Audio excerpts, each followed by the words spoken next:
I'm gonna call Ups's number and see if they can tell me who you are.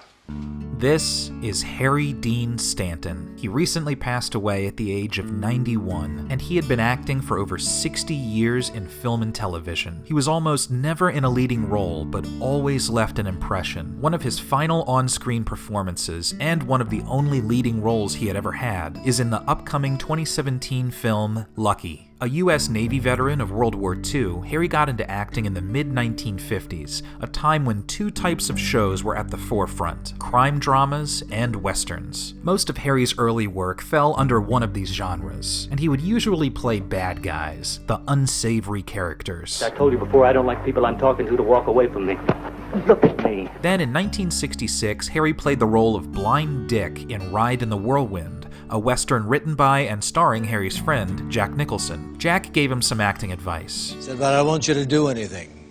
Just play yourself totally. I thought, wow, that's a load off my mind. And I've been working ever since.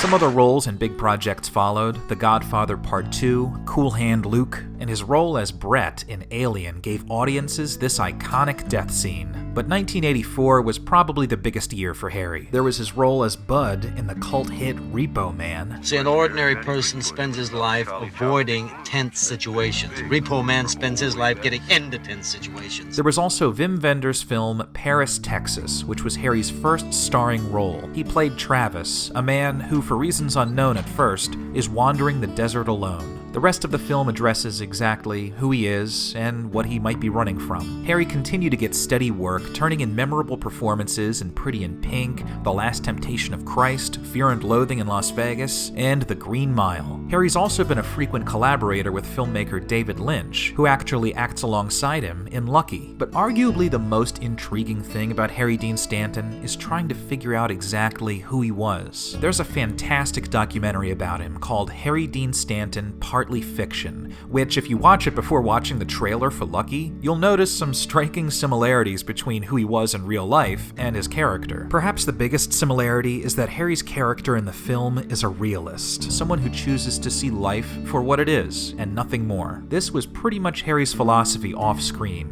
and it seems like the role of Lucky was tailor-fit for him, weaving in elements of his own life to make the story and the character more authentic. And that, I think, was Harry Dean Stanton's biggest strength: being himself, whoever that may have been.